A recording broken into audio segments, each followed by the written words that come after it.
Welcome back to episode 10 of the Spartan Hoops podcast. I'm here today with my OG partner, Dan Hodgman, at Soldier, as you know him on Twitter. Welcome, Dan. We haven't gotten the chance to do this podcast together in a little bit, and I thought it was a perfect time. Tap you back in for the recruiting. Everybody loves a little recruiting podcast. So how you doing today? Hey, I'm good. Glad to be here. Glad to be back. Excited to talk some hoops and some recruiting. It's one of my favorite things. How are you? I'm good, man. I'm good. For those of you who don't know, have a baby now in my life, a newborn, came 7 weeks early. He's in the background, so if you hear a little squawking, I apologize in advance. But fed him a bottle, changed his diaper. He should be good for at least a couple hours here. And if he makes a cameo appearance, my apologies in advance. But I'm excited about this episode. 2022, the recruiting is kind of still up in the air. Michigan State potentially could finish with a reasonably strong class, or they could kind of, maybe have a class that probably isn't quite filled out the way that we would like it. It seems pretty apparent to me that both Isaac Trout and Jaden Schutt will get back to campus sometime this fall. I spoke with Isaac Trout's father. He said that is their intention. He's also going to take a trip out to Gonzaga with the recent offer from him. And Jaden Schutt is going to take a trip to Duke, Florida, and also try to come back at some point in time for Michigan State. He's trying to work out exactly when they're going to make that happen. So Michigan State's still very much in the mix on those two. I think Ty Rodgers is kind of that third guy that's out there in the mix as well.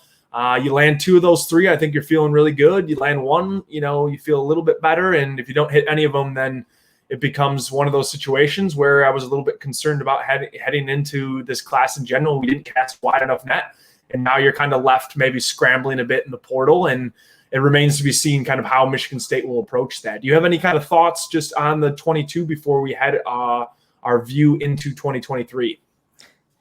Not much more to add to what you said. I mean, when I think of the class of 2022, I get kind of queasy. I think it's one of the prime examples of, I think, how our coaching staff does a really good job of scouting talent early and finding these guys, I think, before some of the blue bloods. And then there's a little bit of, a challenge with the follow through and securing that talent. And, if we land one of the three guys in Rodgers, Trout, and Schutt, I'm going to be personally happy just because there's just a whole mess of challenges here. I mean, we saw it with Terrace Reed. We were on him pretty early, and that kind of fell through. So I'm hoping for at least one of the three, but 2 out of the 3 would be ideal.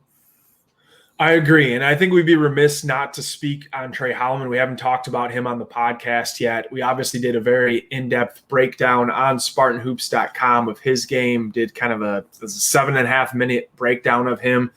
And I really kind of came around. The original part of film that I had watched kind of leading up to his potential commitment when we knew he was beginning to kind of lean Michigan State's way, I was a little bit cautious just given the fact that, you have Jaden Akins probably for 3 years. You have AJ Hogard for another 3 years. You just went and got Tyson Walker. Was there really a need to add an additional point guard? And I think that when I started watching the film, really what I saw out of him is his ability to guard multiple positions, his length, and kind of just his overall versatility. The one big question that I had was the jump shot. Is he going to be able to knock down shots? We've kind of seen what happened with AJ Hogard last season, hopefully a much different version this year. But you're limited in the point guard spot when you can't hit a jumper. I think that Xavier Simpson's kind of that, maybe the top end of what you can maybe get out of that, a guy who can run a team, who can score in the paint. But teams really didn't respect him. And I know he got a little bit better his senior year, but over the course of his, general tenure at Michigan, I should say, he had limitations and the team had limitations as a result. I think what you see with Trey Holloman is that he worked really hard on his shot. I think that as he kind of shifts his focus into basketball over the football, because he did consider being a two-sport athlete. I don't see that happening at Michigan State. I just think it's so difficult to do, particularly at that high level. And I think that as he focuses his, body as well as game development, he really has some upside there. And I think his shot's going to be good enough, and what he brings in terms of everything else in the game is really just going to complement what Michigan State does well. I wrote in the article that essentially he brings the mentality that Michigan State really covets above all, that dog mentality. So I think that it's a perfect fit. The ability to play either on or off the ball is there because of some of his length. And so it remains to be seen kind of how this class finishes. But I think it's a pretty crucial piece to add, especially because if he doesn't commit, it's possible you get blanked on this class, and that would be just a borderline disaster. What are your thoughts just on Trey Holloman's commitment in general? And then we'll move on to 2023. I really like it. I think to that last point you made, it's good to secure at least something in this class, and why not secure a player like Holloman, who is he's a really good recruit. He can guard multiple positions. I think my favorite thing about him is on the defensive side of the ball. He's really active with his hands. He plays angles really, really well. Lateral quickness is there. And to your point, he's got a dog mentality. I mean, he fits in with the mindset that you need to have as a Michigan State Spartan playing for Tom Izzo. His shot is going to continue to develop and will come around. I truly believe that. And I think it's going to be, at the end of the day, one of the pickups that we're going to be a lot more thankful for, I think, than originally intended. I feel like there were a couple groups of our fan base who said we just have too many guards, and picking him up is like, why bother? But it's going to play out well, and I think he's going to be a great asset for this team. I think you're right. I think when I kind of came back around full circle to it, really my general overall take is he's a guy when he hits his upperclassman years, we're going to be extremely thankful to have. And he's a guy that I think, you play alongside Jaden Akins, the defensive capabilities between those two, the playmaking ability. There's just some different combinations, and the possibility of playing multiple ball handlers who can score at all three levels is intriguing. Michigan State really hasn't had that since Denzel Valentine and Travis Trice. That was kind of the last combination that they had on that Final Four run that they went on. So maybe it's, long-term they're kind of having a little bit of an evolution of the roster, and I'm excited to see it. Pivoting to 2023, I think that maybe what we're most excited about when we've kind of, just chatted in the group is how wide the net has been cast already. I think a large part of kind of what we have taken from just general Michigan State recruiting is they're typically a very regionally recruiting program, despite the fact that they, in my opinion, are a top 10, top 15 national program on an annual basis and have been for 2 decades. He recruits very regionally. It's where he feels most comfortable with. He has connections in the Midwest, and he typically stays in there. We very rarely kind of stray outside of that.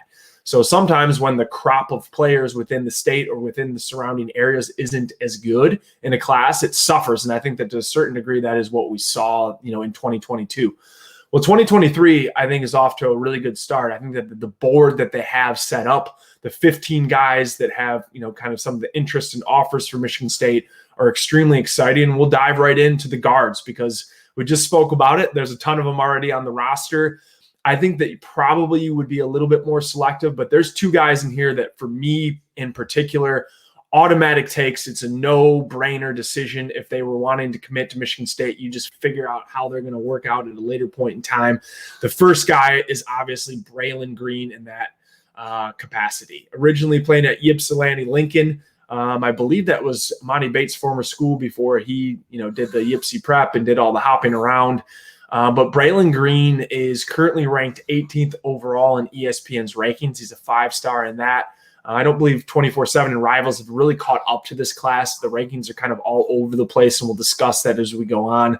But Braylon Green is a downhill slashing menace, a guy that's developing the ability to create shots and score from all 3 levels, a freak athlete. To me, he's more of an off-the-ball guy, but the ability to be able to just add a guy that just is an instant athletic and scoring upside to the roster, no-brainer take for me. What are your thoughts on him? To me, he's maybe the number 1 priority for the class. I would absolutely love Michigan State to lock him down. Obviously, we know now he's transferring to Southern California, so that's going to be a much more difficult task for Michigan State.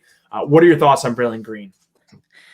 I mean, I think I had him number 1 on my list too coming into tonight. You said his scoring ability. I mean, he's just such a shifty shot creator. I mean, he can find a lot of different ways to score. He is explosive. He slashes hard. he is someone who, when he gets the light of day and sees that hoop, he's going to finish, and he's going to finish it violently, and he's going to thrash it. He, you know, I think it's kind of a double-edged sword when it comes to him going out west to play for Southern California Academy. Obviously, it's going to be harder with him on the other side of the country, but also you take a kid like him with his talent and kind of expose him more to kind of the national scale, playing national games. I mean, imagine what his development's going to look like now in the next 2 years. He is someone who you put eggs in his basket, you still recruit as hard, if not harder, with him all 4 years, and you kind of just cross your fingers and hope that, we're still in, kind of his final list. But undoubtedly number one on my list. And I think it's not going to be long before rivals in 24/7 kind of catch up on his rankings and put him up high too. I mean, I think that you put it perfectly. It is a double-edged sword because the development is going to be there, but the exposure, once people realize what he is on that West Coast, I mean, his offer sheet is just on the verge of blowing up, in my opinion. I mean, the combination of ball handling ability, finishing ability at the rim, and some of what we saw just over the summer, his ability off the dribble to create looks for himself. He reminds me a little bit of Jaden Akins. I don't know if he's quite as smooth and as fluid, but I think he's more physical at the rim. So in terms of like a more ready NBA prospect, Akins is eventually going to get there. But for me, maybe Braylon Green is only going to spend a year or two in college, because I think that already his athleticism and his physicality, the way that he plays, he's forming himself into kind of having that NBA body already. So he's really probably a 1 or 2 year rental if you can somehow lock him down. And you look at kind of how the roster is just generally shaping up over the next couple of years. If you got Jaden Akins and Pierre Brooks, Max Christie's probably gone. But if you have a couple of these guys in the fold, Matty Sissoko is a senior, some of the combinations, and then to sprinkle in the 5-star type talent, that's what Michigan State has just so often missed, right? The combination of veteran, talented guys, and then you punch it with like a 5-star that can take you over the top.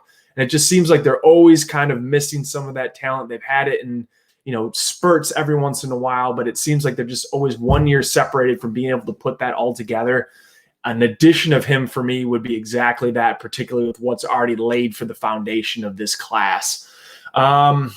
It remains to be seen. They got to keep in contact with him, obviously, and we'll just have to see kind of how that develops. But he did take an unofficial visit this summer, so there is some mutual interest there, and hopefully they keep tabs.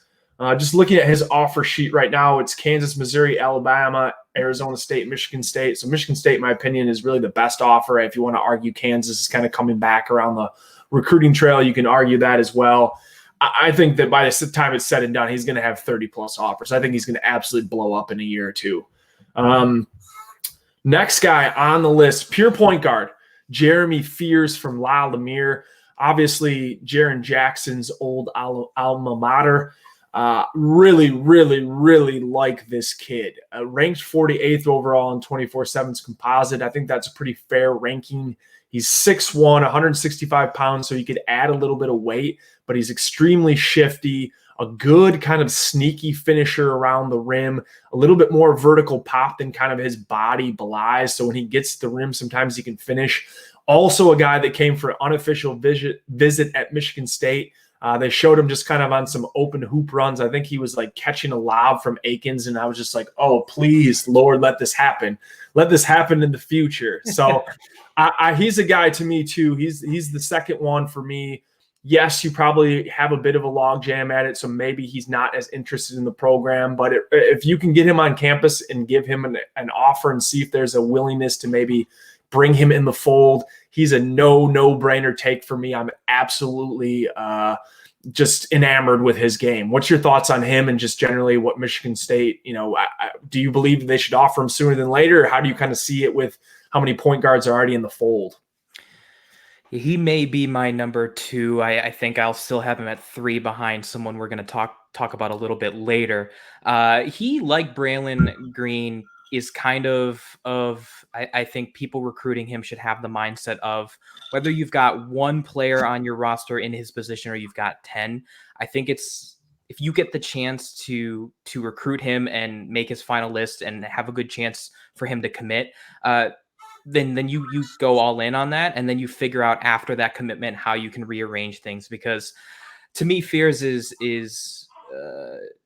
would work so well with Michigan State. I mean, we talked about Holloman and his dog mentality. I see the same with Fears.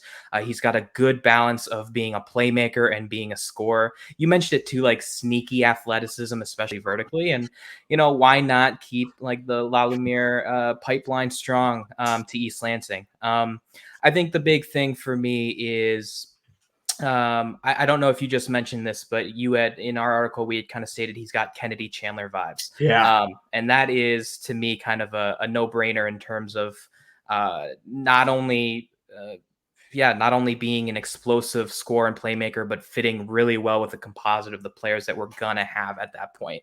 So I would like us to continue to be pushing hard with him. And to me, it's kind of like do what you can to get him to commit, and then you figure out what to do after that. I agree. And I think that, we discussed it again in the article. You guys should check that out. We did a review of basically all 15 guys, film on everybody basically, except for I think one guy. So it's definitely worth a check out because you kind of just get a feel for what the class is looking like and what they're kind of targeting. And I think that as long as Izzo is at the helm, they are going to be in a position where they are going to take a ball handler every single class now. I think that what we saw last year with the devoid of, a true point guard option, as long as Izzo is manning the helm the rest of this way, he's never going to let that happen again. We're going to have an overabundance of ball handlers. And if there's a bit of a log jam on it, they're going to have to figure out ways to put in 2-guard lineups where maybe the size isn't quite where you would like it, or as we have seen it in some instances over the years at Michigan State. But what you get out of that is multiple guys being able to create shots for both their teammates and themselves. So there's an advantage there in some regards. And we saw that in the national championship game against Baylor and Gonzaga last year, where multiple playmaking guards were on the floor at the same time. Multiple point guard types. And I think that that's kind of the way that college basketball is headed. So I'm glad that Michigan State is at least kind of adapting to the curve. So those are the two guys I think that are in a tier, in my opinion, above the rest. Braylon Green might even be in a tier of himself. And then slightly below that, I would say Jeremy Fears. And then the next kind of grouping of players, the first one's Darren Day Ames. Originally, he had reported that Michigan State offered. That was misconstrued. The staff has been in contact with him. They've been watching him along with his AAU teammate, J.J. Taylor, who we'll get to a little bit later. But he's a shifty lefty, can put the ball in the hole in bunches. To me, he's more of a score-first guard than really a true point guard. He can create for teammates, but I think to me it comes more off the fact that he puts so much pressure on defenses because of his ability to score. Really, really sneaky off the bounce. Not a great athlete vertically, but a guy that can kind of create space for himself and get a jump shot off. In a lot of regards, he's a guy that I think I would borderline take regardless of the fact that they have so many. And I would say maybe he's kind of that cutoff for me in terms of some of the point guard type options that I would consider maybe Michigan State potentially taking here. I don't know if they actually eventually extend an offer or not. Do you have any thoughts just generally on him and whether you'd like to see Michigan State offer? I really like his game. I mean, the thing that sticks out to me about Ames is he's just got a very tight handle, and he's not afraid to show that off and to be flashy. I mean, to your point, I mean, he uses his handle to create shots and scoring opportunities kind of at will. He is also, I mean, I would say he's definitely a score first guard. He's not, a primary playmaker, but I think he's growing in that area, especially playing with the players that he plays with at Kenwood and on Mac Irvin Fire. I think for me, I wouldn't mind seeing an offer, but I think what's really going to be crucial for him, especially these last 2 years and going into college, be just kind of bulking up a bit, getting a bit stronger. Because especially if he's going to be a score first guard, then I don't imagine him being on the ball in college. And that is going to be something just to kind of strengthen up his frame a bit. But I really like him, and I think whereas you look at someone who was like a Cassius Winston who could create his shot but kind of do it like under the radar and kind of do it casually, Ames creates his shot kind of in the same way, but he's going to show you. He's going to be flashy about it, which I really like. And he's also a Chicago dog. I got to back my Chicago kids. They're out here hustling and doing their thing. So I really like his game. I really like his mindset. Not overly athletic, but I do think he can create in a lot of different ways, which is going to definitely benefit whatever program he commits to. He's got, for me, maybe a little bit of like Rocket Watts vibes slightly, like not a great overall athlete, but the ability to create a shot. Obviously, Rocket wasn't able to hit the shots that he was able to create in college, for at least for the couple of years he's at Michigan State. But I think Ames just looks maybe like a little bit better shooter, but I think you're 100% spot on in terms of like physical development. If he's going to play off the ball, like he needs to probably put on like 20 pounds to be able to comfortably do it in the Big Ten. His physical development will probably long-term determine kind of where he ends up. He's got offers right now from Illinois, LSU, Maryland, Nebraska. So pretty solid offer sheet. Whether Michigan State hops in the mix or not will remain to be seen. But he's a guy that if they did offer him, I would be completely fine with it. Next guy, Michigan State of Michigan guy, I should say, Malik Olife. Ranked in the top 70th, number 68th on 24/7's composite from E-Course, Michigan. His offer sheet right now, Houston, Georgetown, Rhode Island, Detroit, Arizona State. I think that's probably pretty fair for kind of what I see him. Maybe he's best suited at a high mid-major rather than, like a Big Ten. He's 6'2". He's like 165 pounds.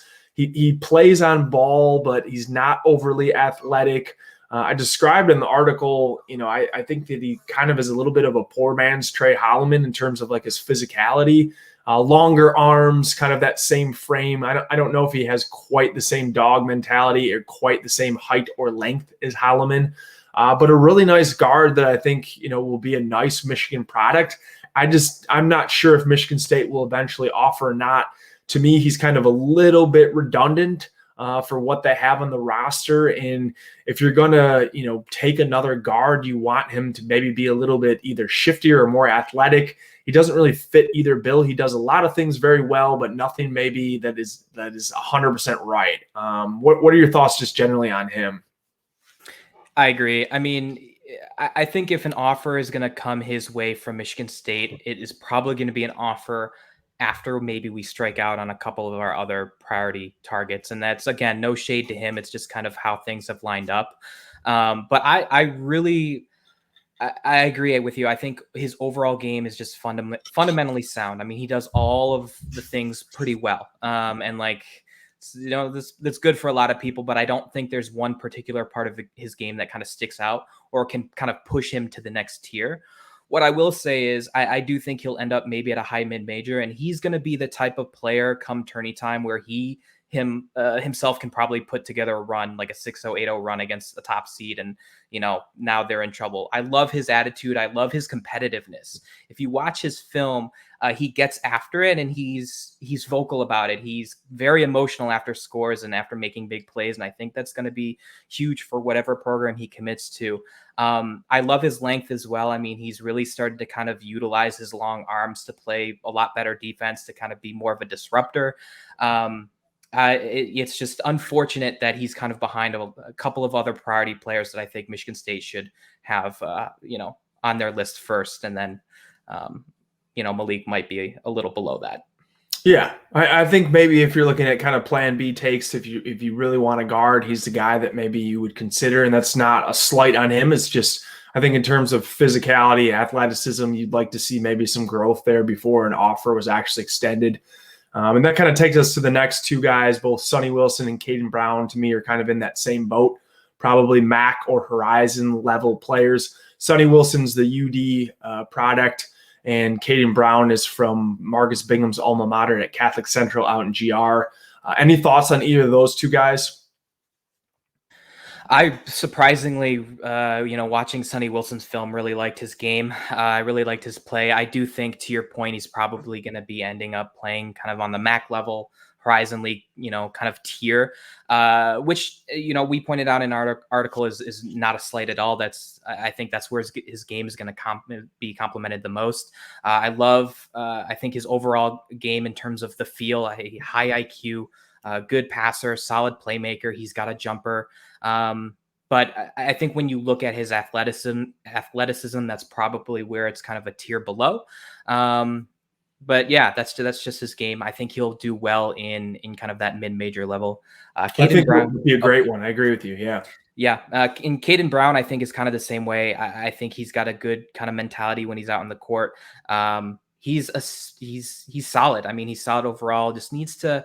I think he's a little short. I think needs to strengthen up a bit, and I don't know if he's a Big Ten caliber guard. That being said, I think wherever he ends up, he's going to do fine. He's got offers, I believe, from Western Michigan and Oakland at this point, and I would not be surprised at all to see some more offers come his way in the next couple months. Yeah, and that kind of takes us out of the point guard, combo guard range and kind of moves us closer into the shooting guard. The first one up of that class is Cam Christie, obviously brother of Max Christie. And to me, he is an intriguing prospect because I think that you're probably going to get him 4 years. He doesn't quite have the athletic ability that his brother does. He's missing a little bit of the height. I think he's like 6'3". I think maybe they stretch him to 6'4", but to me, he looks probably closer to 6'3" right now. Does he sprout another couple inches? It's certainly possible. Obviously, his brother's closer to 6'6".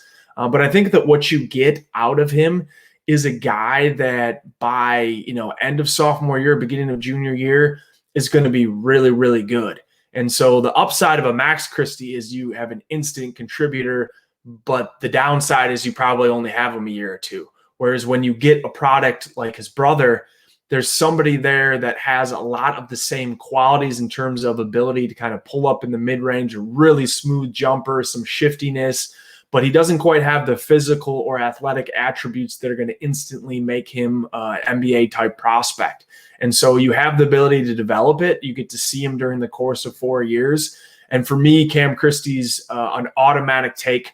I love the way that he plays. I think that in terms of the way that the Christie family has kind of just generally set themselves up in terms of, success in the basketball level, they take it extremely serious. Max put in a ton of time between his junior and senior year. And again, just this summer, you can see that he's put in a ton of time again, kind of leading into his freshman year on his body.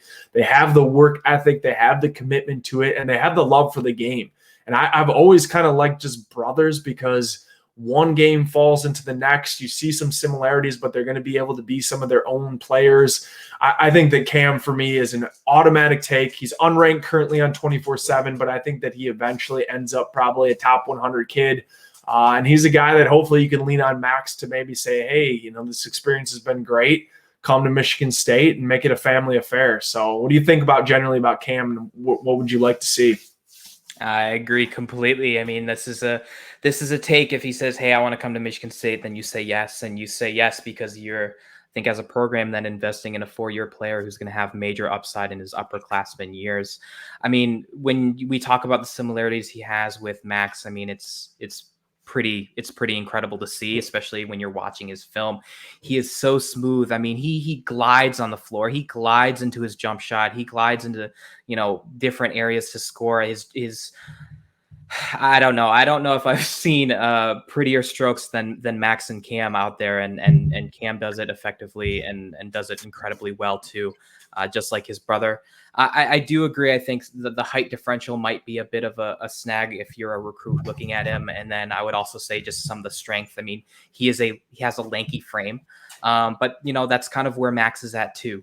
Athletically, not quite there to where Max is either, but again, this is kind of the investment that you have in a kid like Cam, expecting that the potential is really going to come to fruition his junior and senior year. To your point, yeah, he should end up being a top 100 prospect. And just to note, I think for anyone who does keep tabs on recruiting or wants to get into recruiting, and you look at a couple of years in the future, it's hard to just look at sites like 24/7, ESPN, and Rivals and look at a ranking, a number, or if they're unranked, and kind of determine your thoughts from there. So you really dive into the film because Cam is not ranked right now, but he is a guy that I would say in a snap of a finger, yes, come to Michigan State. I think the evaluation period for all the sites is way behind. They obviously didn't have the ability to evaluate last summer and this summer, so much information coming in. They're kind of still focusing on the 22 class and getting that updated. I think we do see a boost for him. I believe right now he has offers from Michigan State, Ohio State, Iowa, Ole Miss, and Purdue. So he has some nice offers there. You'd love to see him just grow maybe another inch or two. If he's 6'4", 6'5", he looks a little different as a prospect. I do think that he's going to be able to add weight to his body. He has a very similar frame as did his brother. It's lanky. It's a little bit thin. But Max was able to start putting weight on his body, and I think he's going to continue being able to do it over the next couple of years. So you would expect Cam to be able to kind of do the same. You take when a guy has a jump shot that looks like that and it's as smooth as that, and he can create like in that mid-range elbow area where he can take 2 dribbles and pull up. You take that guy every time. It's a no-brainer. You take that kind of shooter. So hopefully Michigan State is in a good position there. It feels like, the family connection certainly should be able to provide some of that. Next guy on the list, Rayvon Griffith. He's from Taft, Ohio. Again, Michigan State recruiting kind of in the region. 6'4", 180 pounds. He's ranked 22nd on 24/7's composite. I think maybe this is a little bit high. I don't think he's a 5-star guy in my opinion. He probably would have to be a little bit more athletic and a little bigger from that. But I really, really like the all-around game. Good frame, athletic body, does a little bit of everything. The offer sheet right now, Kansas, Louisville, Ohio State, UCLA, Alabama, Cincy, Oklahoma State. So pretty nice offer sheet, kind of that, nice tier for him, that upper tier that's not quite at the blue blood status that you might see with some 5-star guys. What's your thought just generally on his game? It's interesting. I mean, Griffith might be the most intriguing recruit that we are currently looking at right now. I mean, to your point, I'm not sure if I would classify him as a 5-star recruit right now, or even like an upper 4-star, but his offer sheet is pretty impressive so far. I mean, Kansas, Louisville, UCLA, OSU. To your point, I mean, what sticks out to me is he just does a lot of things really well. He does a little bit of everything. But, I think kind of to the point that we made about I think it was Malik Olafoy, just in terms of doing a lot of things really well. But I don't know if for Griffith there's something that really, really sticks out to where it's like, yeah, that is kind of his bread and butter. That's what he does incredibly well. That'll push him to the top. But, that being said, I really love how active he is. I mean, he is constantly moving, hits the glass hard. I also really like that he's got different ways in which he can score and find, opportunities. He's got a nice jumper. He drives hard to the hoop. He's got a lot of tools. He's got a lot of, ways to kind of will the game at his whim. I don't know, in terms of offers, I don't know if this is a realistic prospect for us, but I do like his game. Just think it's maybe for me, just waiting and seeing, for a year, seeing how he goes in his junior year and then see what's up. But really like him. I think he's really good. Yeah, I think I kind of agree with that take where he does a little bit of everything. What's his main skill set?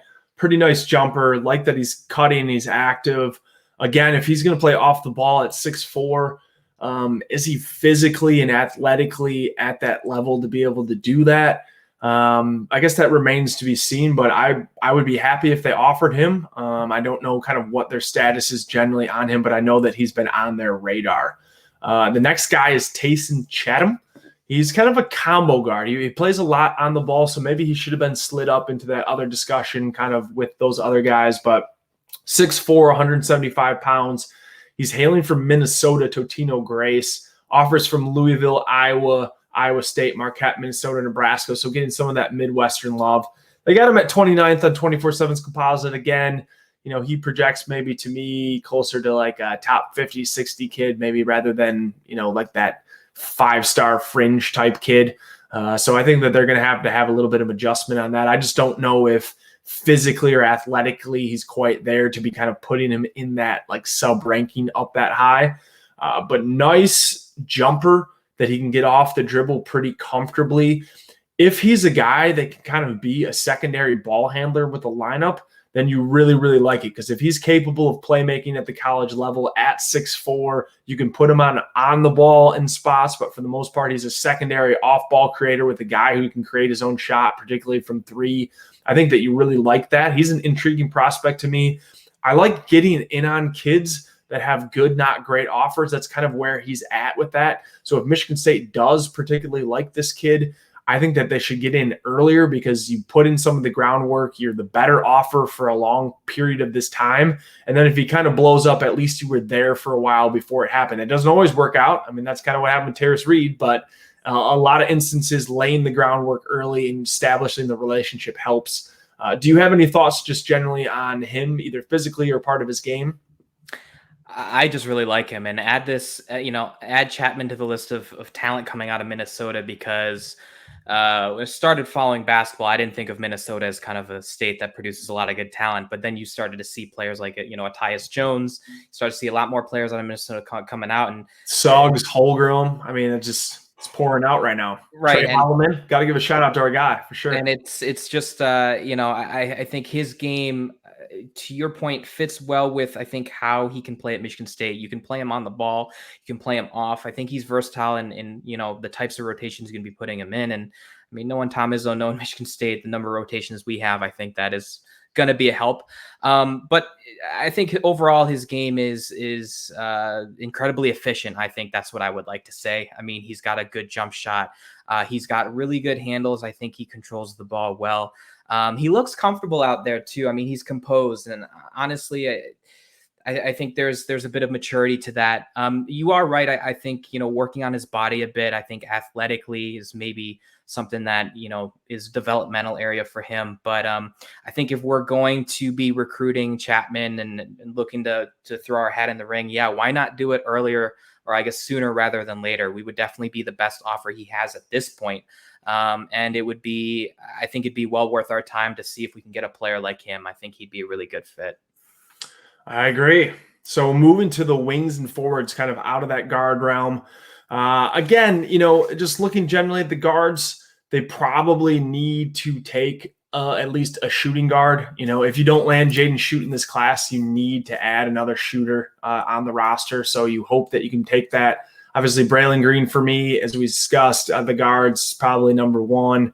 If you get some combination of, you swing and miss on that, but you somehow landed Jeremy Fears, you got Cam Christie, that would be really nice. I think Cam Christie is maybe the one you're most comfortable with at this point. But if you could land either 1 to 2 of Braylon Green or Jeremy Fears, I think that would be excellent. You grab Cam Christie and one of those two guys, it would be a really, really nice kind of guard combo. Yeah, amen to that. Wings and forwards. Not a ton. They need to add this board a little bit bigger, in my opinion. I think that the guy that I like the most, which I hope that they offer like immediately, like they should have offered when they saw him live at the Pangos camp, is Jalen Hooks. 6'7", 180 pounds.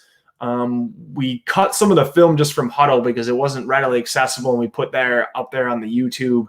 What are your thoughts on this guy? Because this is probably my maybe sneaky favorite guy in the class. Like if we could have Braylon Green, amen, he's my number one. But Jalen Hooks is probably number 2 for me on this list.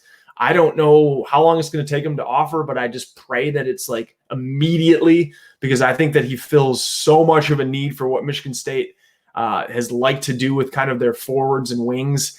And I'm really, really high on this guy. So give me your thoughts first, and we'll get into it.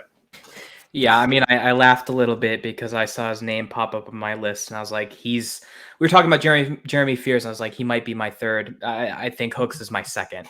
Hooks is just incredibly exciting to watch. I mean, he is he's got a lot. He's extremely versatile. I mean, he can score on all 3 levels. What really impresses me, though, is kind of the way he moves with the ball and his ball handling, and then his vision. I mean, he can pick players out and really kind of whip it out there. I think we talk about kind of the long limbness of his kind of frame. And although he's a little bit shorter, he reminds me a bit of like, a Jaren Jackson prototype. I mean, he can kind of handle from the perimeter. He can kind of handle it inside. He's a playmaker too, which, when you look at bigs, that's a commodity that you want. Has a great stroke from deep. He's got just a smooth looking jumper from anywhere on the floor. He's kind of the all around guy that does a lot of things extremely well that really just kind of want Michigan State to kind of throw an offer really soon, because I think he's a player you don't want to miss out on. I think he's going to be instant impact, and and wherever he goes, he's going to benefit that program, and I just hope it's East Lansing. Yeah, I'm with you. He's an absolute stud. When I was looking at this list, got some help from one of the guys in the program, kind of giving me an idea of who Michigan State was looking at. And I had never heard of his name. Obviously, wasn't aware. I saw that Michigan State and staff had gone to see somebody at the Pangos camp. It was reported as two different guys. I think Xavier Booker was maybe the other guy, who's another big man that I wish that maybe that they would have a little interest with, but it doesn't appear that way just yet. I guess they went to go see this Jalen Hooks guy, and when I watched the film, I was like, oh my God. Offers right now from Illinois, LSU, Marquette, Xavier, Georgia. Kentucky has been sniffing around. That basically just tells you all you need to know. He had a little bit of a banged up knee, so he wasn't quite as athletic finishing, but I've seen some film from him on his ability to finish above the rim. It's absolutely disgusting. He's a really, really good athlete above the rim. He's a freak, and the combination of his skill and athleticism, they have him currently ranked at 59th on 24/7 composite. I think he probably is a fringe 5-star kid when it's all said and done. He played at Crispus Attucks, which is apparently a very good school in Indiana. Averaged 11.1 points, 8.4 rebounds, 3.3 assists, 2 blocks, 1.7 steals. So he's literally padding the stats and everything. He's a point forward type. You know, we haven't really had a guy that maybe quite fills that Draymond Green role, a little bit of an undersized guy that maybe can play that power forward position, capable of, you know, catching the ball on the elbow, catching at the free throw line and making decisions, running the break. I think that was one of the more impressive things when he caught a rebound. He just turned and goes, some of the passing that he had. And he's a guy that can knock down the three and just has an overall just really, really smooth game. I think he's going to absolutely blow up. I think Michigan State should have offered him the moment they saw him, and I hope that they do it very soon. I know that's not really their style. He is an absolute, would be a wonderful get. He actually reminds me a little bit of Jeremy Sochan, who's going to play for Baylor this year. Michigan State didn't end up actually offering him, but he's a guy that they took a really hard look at. He's from Europe, but just smooth playmaker, good size. I just love everything about his game. He's you know, I love Braylon Green, don't get me wrong, but I have a penchant for just like bigger guys that are capable of handling the ball and passing and doing all the things. And for me, Hooks is as exciting almost as Braylon Green is. I think he's a potential stud wherever he lands, and I hope Michigan State offers early and presses all in on him, because they could totally use a guy and they know exactly what to do with his type of body type for sure. Next guy on the list. I would say, you know, probably is going to get an offer sooner than later. Curtis Williams out of Brother Rice, Michigan.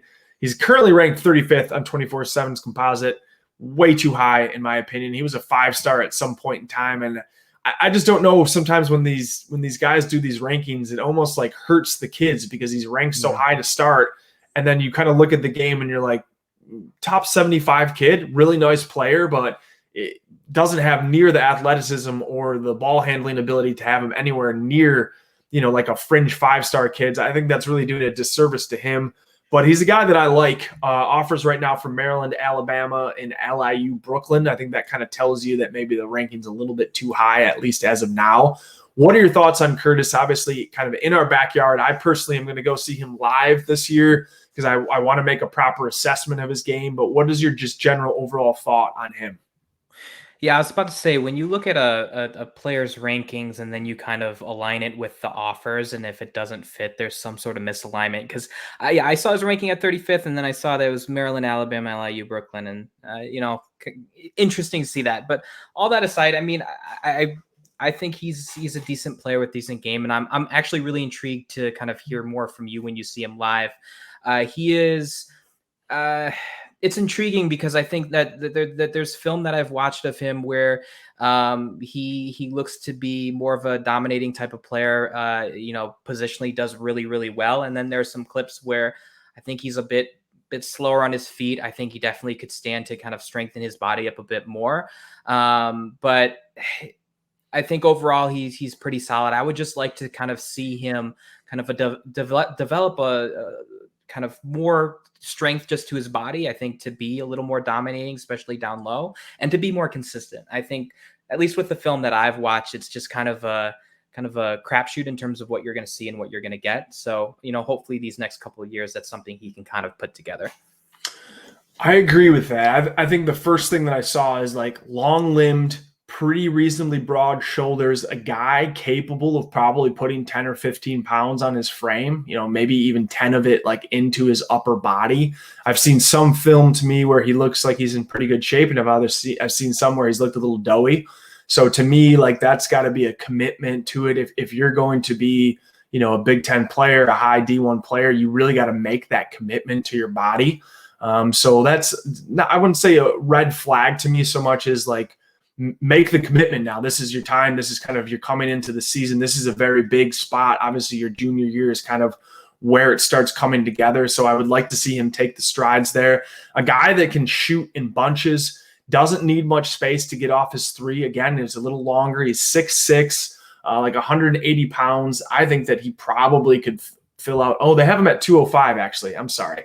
And I don't know if I agree with that. I'm not sure if he's quite to 205 pounds from what I've seen. But I do think that he could maybe just tighten some of that up and get a little bit stronger. Not a great vertical athlete, not an overly great lateral athlete. If you look at kind of how Michigan State plays the wings, they usually have one guy that's a slasher and one that's kind of like a set shooter. He kind of fills that set shooting department, but he probably has to guard the small forwards because he's not laterally quite there. So you have to maybe be a little bit more cautious about who you're pairing him with on the floor. You need maybe a quicker defender next to him because he's going to have to guard some of that small forward position. And again, if he's going to be able to do that, you would like to see him maybe just get in a little bit better shape and maybe quicken some of his lateral mobility. I think, again, we probably should just wait and see. If I get out and get to see him a couple times, I think I'm going to have a better assessment of him.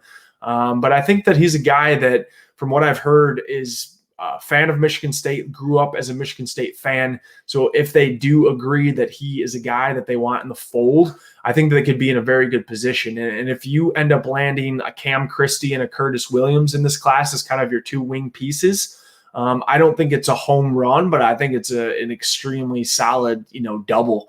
And so at least that there's a baseline for this class in terms of guys that you could potentially fill a couple spots that you need to, guys that are going to be 4-year development project types, but who have upside for their upper class years. I think it would be pretty solid. And again, once we get a little bit better view of him, because the film is just so sparse out there, I think we'll have a better idea of kind of how he fits in the Michigan State equation and whether an offer makes sense for both parties. Next guy, Justin McBride, 6'6", 205 pounds. He's listed as kind of a small forward wing. He likes to have the ball in his hands, but to me, maybe he's more of an undersized power forward, kind of a heavier lower half, longer arms, could probably stand to get in a little bit better shape. A decent vertical athlete, could get a little bit better, laterally. What are your thoughts on him? Yeah, it's interesting. Likes playing with the ball, but I'd rather see him running the floor and getting into position because I think that's where he dominates and kind of plays to his style, plays to his game. Oddly enough, he kind of reminds me, I'm not saying they're the same player, but he kind of reminds me of like a Nick Ward type. He's really good at using his body, especially down on the block. He's got soft hands too, which is what I noticed in the film and really liked about him. I think to me, it's interesting with his size. Is to your point, it's kind of a tweener. It's like not quite a wing, but also an undersized forward, and so that might present some problems. But he is, I think he's a guy who does well on the block, does well in kind of the mid-range area, and I think just continues to kind of work on his footwork and movement. I can see being effective in that area. He's also a guy too that it's kind of where you are kind of investing in him to see if his potential gets hit. I know that he has an offer from Kansas, and that offer actually came at I would say August of 2020. And so it was October, the end of last year. Yeah, they clearly see something in him. I know he's got Arkansas and TCU as well as offers, but to me, he's, if there are, pieces of his game that he can kind of fix and develop, such as maybe some of his lateral movements, maybe getting a little bit better with his handles, think, kind of continuing to mold and shape his body and strength and conditioning, he can be a solid player. I think it's going to be a bit it's just a bit odd as a 6'6" player between that wing and power forward position to kind of really slate or slot where he goes. But I do like his game for the most part. I think could find a good spot being a beneficial, role player on the team. Yeah, I think, again, maybe the offer sheet to date, outside of the Kansas one, doesn't quite match his ranking. He's 52nd on 24/7's composite. I think some of that, again, is he needs to probably get into a little bit better shape with his body. He's playing for Oak Hill. He just transferred there out in Virginia, so he's going to get to run a pretty good gauntlet in terms of competitiveness. Maybe try to get some eyes on him. I know that they have some national games on there, so maybe we just get a little bit better look. Again, just not much film out there to give a proper evaluation. But he's a kid that said that MSU is his dream school. And you got a kid that's in the top 50, 6'6", kind of tweener guy. Michigan State has always been able to kind of figure out those guys' role. I like that he has the idea that he wants to play make. Maybe he needs to do more of that kind of at the elbow and lower block than he is at the wing at the next level. But I like having point forward types that see the floor well, that can give you a couple of different looks. I don't know how, comfortable his three-point jump shot is, but I don't mind the stroke. I think that the way that it comes off his hands is nice. Again, little longer arms. He has a little spring, almost like a deceptive little bounce to him. I wouldn't say he's like an A+ athlete by any measure, but he has a little bit more spring than I thought. So he's a guy that, if he's saying MSU is my dream school, and he's a guy that you think is going to land in the top, 75, and he could be a potential nice fit. And all you got to do is hone some of his body, but some of the raw skill set in terms of his playmaking, his ability to see the floor, his ability to rebound and do some of the things that you want in a program. Then to me, that's a no-brainer take. If he wants to be part of this program and he fits a lot of the bill from that, and they see that on the film, then he's a guy that maybe they should consider extending an offer to and see. Last guy on the list, he's last and not first, because he's first in my hearts of players that I would like, and last on the likelihood of ever coming to Michigan State. That's J.J. Taylor. He's ranked in number 3 on 24/7's composite. All the Blue Bloods are after him: Duke, Gonzaga, Kentucky, Kansas, North Carolina. He announced just basically in an article before the Kentucky offer that was his dream school, considering some pro prospects. Unfortunately, Michigan does have some ties with him outside of the Blue Bloods. That's a little bit concerning, just because I think that there's a AAU coach, some Chicago ties for Juwan into that. I think that probably if he chooses the college route, he's a Kentucky lean. I don't want to see this guy in the Big Ten unless he's in the green and white. I don't think it's going to happen. I don't really think that there's a need to spend too much time or effort on him because he's an absolute runaway freight train, a 6'8" guy with guard skills that finishes with his, chest at the rim. He would be a dream candidate that is never going to come to Michigan State, and I think we'll just leave it there unless you have anything to say. Okay. Bigs. This is one where the board's got to get bigger for me, because you missed on Terrace Reed. My heart is a little bit broken about that. We did the interview. I just thought from a cultural standpoint, from a development standpoint, what he brought to just generally what he would have brought in terms of some rim protection, some ability to score on the low block, the ability to maybe stretch him to that mid corner, to stretch him to the elbow. He was a perfect guy for Michigan State. The fact that he ended up at your rival down the road, and now we got to probably see him for 4 years, twice a year, it makes me a little bit frustrated, a little bit sick to my stomach, particularly as they came in late. I think, there's a lot of momentum around Michigan's program right now. I guess I understand it from his perspective.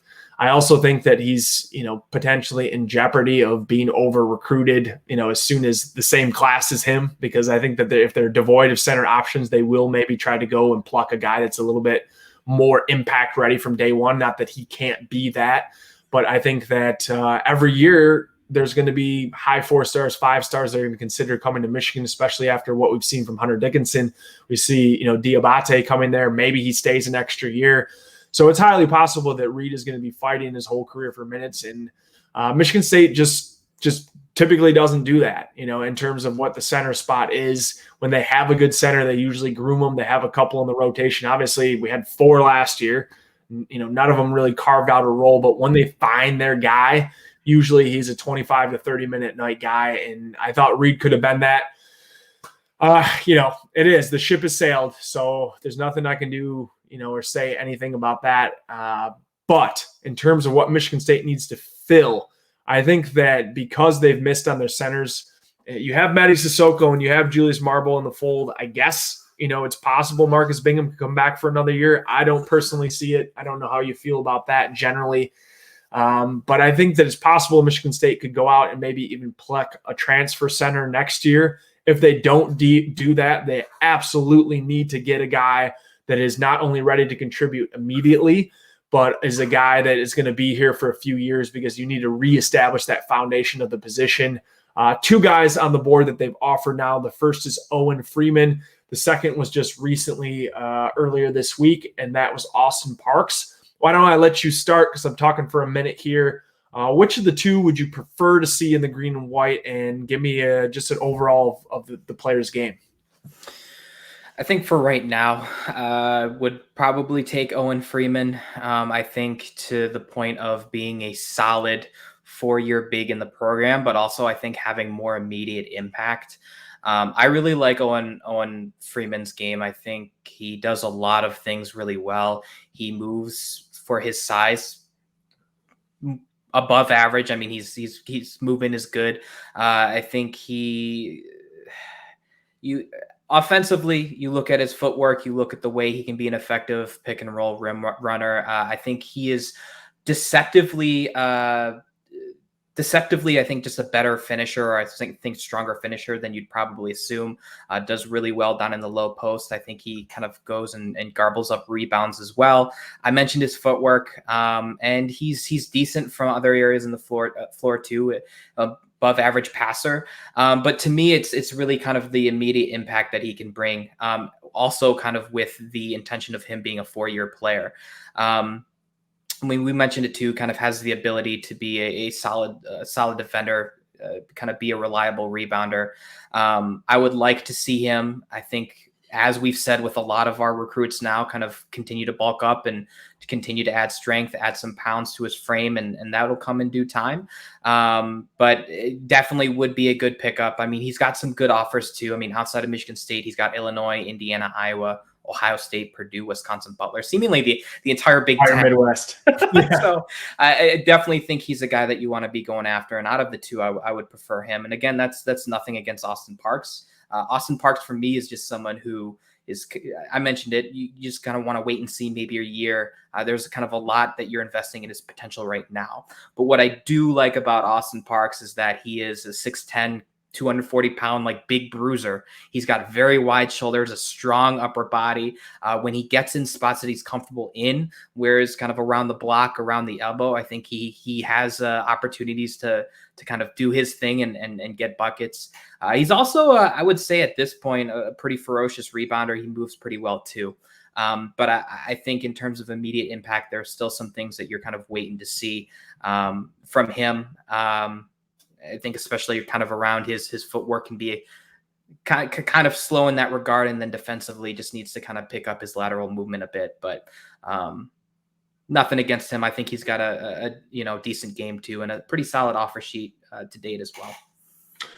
I agree with you on the Owen Freeman over Austin Parks. And again, that's nothing on Austin Parks. I think Owen Freeman has a little bit more upside. I think in terms of what you see in his vertical athleticism, his lateral mobility, he has both. I think that he's pretty light on his feet for how big of he is. He's 6'9", 6'10", 220. I think he has room to probably put on 15 pounds on his frame, maybe a little bit more. And he will be able to unlock another layer of athleticism and physicality. I wouldn't say he's the most physical player in the post, but he uses either hand extremely well. He has a soft kind of face-up game with a nice mid-ranger. I think he's capable eventually of stretching that out to deep. I like the thought of him being a center that's capable of getting you a bucket inside, a good passer, and also a guy that maybe can step out to that mid-range, possibly, in his upper class years, even to the 3. And then you're playing 5 out with a guy that, is capable of getting you a bucket inside, but is capable of stretching the floor and creating more options for the rest of the team.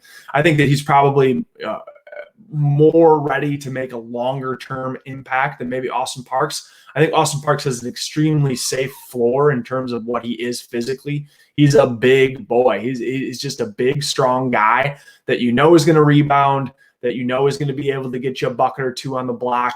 I'd like to see him actually maybe even slim down, get a little stronger. He's got a pretty wide lower half, kind of heavy feet. And I told you, we were kind of texting back and forth before we were heading in, sending the article out and heading into this. He kind of reminds me a little bit of John Teskey, where you kind of know what you're getting out of him. Teskey was never like a great post player. I think he's probably got a little bit better post game, but kind of just, you're throwing an ogre in the middle of the paint there. He's going to eat up some space. He's not a great athlete, but he's got good positioning, and he's going to be able to just rebound and, get you some buckets and low. And there's something to be said in the Big Ten for a guy that can do that. To me, maybe he projects more as like kind of a more backup type, the guy you give 10, 15 minutes to. I don't know if you want him to run out there and play 25 minutes a night, nor do I think he'd be capable of it right now. But like you said, wait and see prospect. Maybe he gets in a little bit better shape, maybe focuses a little bit more on his body, and we just see his game continue to expand. But I like that they've offered 2 of the 5 offers out right now are 2 centers. I think that they probably have to offer at least another couple guys. I would say if they don't take a transfer center heading into this next year, they could take 2 centers in this class, because you absolutely need to fill that position. Since Xavier Tillman's left, it's been a little bit sad, and you hope that Matty Sissoko develops into, a pretty ferocious pick and roll, rim running type guy. But to have a guy that can go get you a bucket on the block, that is just what Michigan State has kind of missed in some regards, even if he's coming off the bench to give that to you. And I think that both of these guys can probably do that. Owen Freeman, for me, has just maybe a little bit longer high-term upside. I think you see that with the offer sheet. And he's taken not 1 but 2 unofficial visits this summer to Michigan State. He has already scheduled an official visit, I think, on senior day. So they must have the schedule out already, because he's going to come, I would assume that would be in February or early March. So he's coming for an official visit. I think that Ohio State is the other one where he's getting pursued pretty heavily by. He's originally an Illinois kid, so maybe they're in the mix as well. A guy to keep tabs on, but you like that they've got him on campus twice already since the offer, and a guy that, absolutely would be a take for me. I would probably say he's obviously the number 1 center out of the 2 on the board, but a guy that, given what the class needs, probably as important as anybody that we have talked about tonight, just because Michigan State absolutely need to fill that spot. And maybe we just kind of wrap up the podcast. We just hit over an hour, so we did a pretty good job staying on focus on this one. But what's your just general thoughts about kind of where Michigan State needs to finish this class, what you'd like to see out of it? Maybe what is if you could have a combination of 2 guys, who would it be? And then maybe just give me a general feel of maybe, the safe floor of what you think maybe the ceiling could be. Okay. So general thoughts. I think one, like we stated at the beginning of this, I am impressed and relieved that the net that Izzo and the coaching staff have cast for 2023 has been so big. We talked about that there are going to be, numerous spots that need to be filled. And it looks like we're pursuing the right people. We're pursuing the right positions, I'd say, outside of that kind of center spot, which kind of brings me to my second piece is like, we cast such a big net overall. I'm actually kind of surprised the net we've cast for our centers has been so just not as big. And I would like to see that expand and grow, just because that's going to be a position of need, to fill when we get to this point, which is only a few cycles away. We're talking about 2023. It's going to be here sooner than we think. In terms of combo, I guess if I were to pick 2 players, I'm throwing all my eggs in Braylon Green's basket. Again, he is the kind of player where if you are getting his attention and you think you have a chance, then you don't stop and you don't let your foot off the pedal, and you'll figure things out if he commits in terms of, how to get him, acclimated in the program. He's just a player that you can't kind of let up on. And then I would say, having him with a combination of Jalen Hooks, I think would be incredible. that would be an incredible set. So that's great. That's my 1-2. You had mentioned, I guess, a realistic floor I don't know if I can answer that, but what I will say, if we're talking about like our dream top three, I can also kind of say maybe a most realistic, top player, and I would probably lean on a Cameron Christie. Again, he's another player that you take him and you take him without asking questions. He's going to be, high upside, lots of potential. He's going to be here a little longer than Max, as we've discussed. I think he's definitely a program player, and he's already in the family because Max is in the program. So I think that's just going to be a great fit. Yeah, I think that if you look at it and you ended up with a Cam Christie, a Curtis Williams, and you got one of the center options as kind of the safe floor of the class, if that's kind of the route that you went, maybe there's not as much upside to that class because you didn't land one of those high 4-stars or the fringe 5-star guys that could kind of take you over the top with that. But you're instilling at least a safety net. Who knows if Izzo is here for the full 4 years of this particular class. And so you're leaving at least a foundation for the next coach to be able to work with and develop some of that. But obviously, you got a small window. You don't know how long Jaden Akins is going to be in the fold. If you can get a junior Jaden Akins and you have a guy, like you have junior Jaden Akins, you've got AJ Hogard, you've got Pierre Brooks, you got a senior Matty Sissoko, and you're able to sprinkle in one of these like 5-star, 4-star guys that can kind of take you over the top.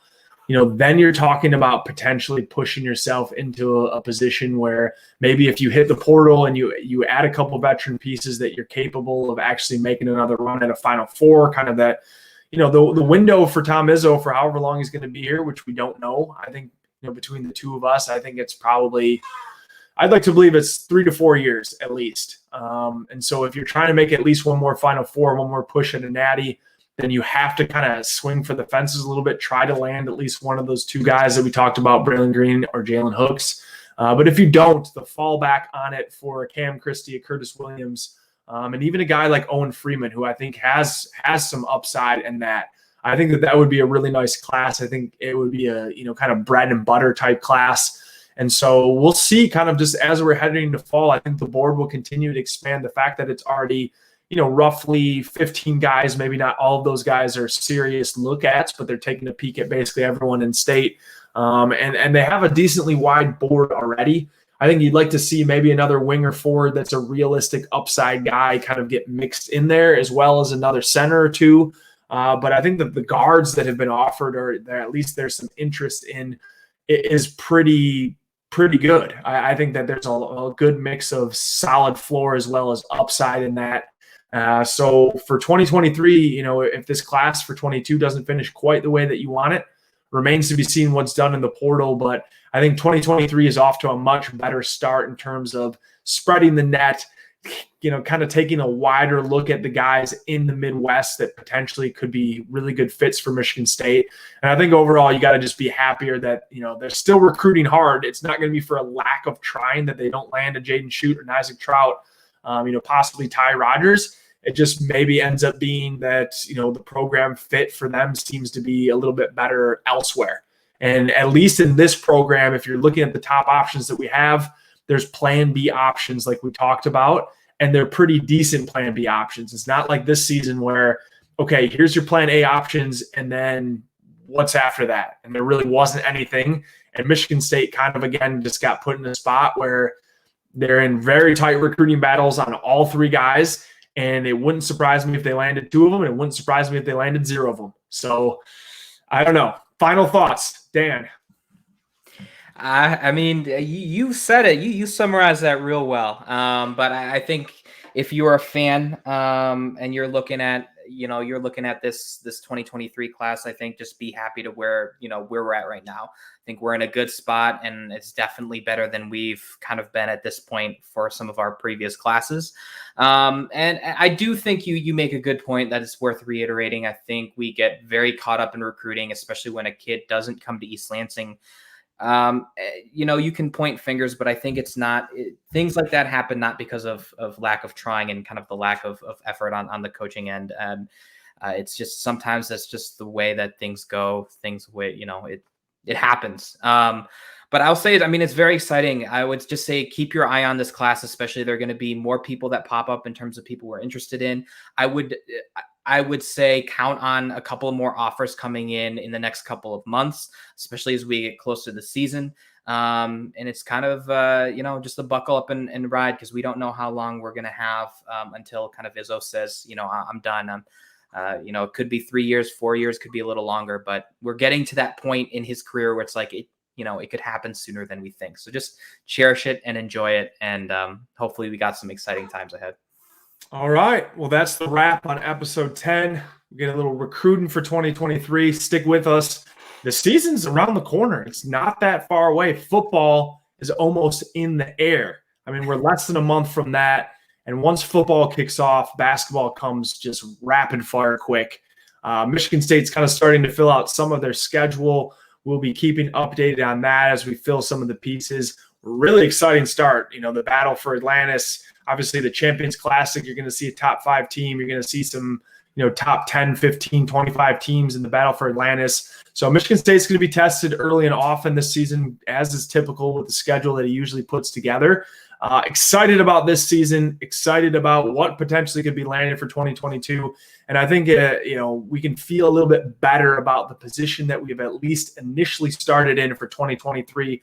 And we'll kind of just watch. We're going to get some guys on campus. We're going to get some guys at football games. We should see the amount of offers continue to increase and the board expand, and we'll keep you updated with all that. Check it out at SpartanHoops.com.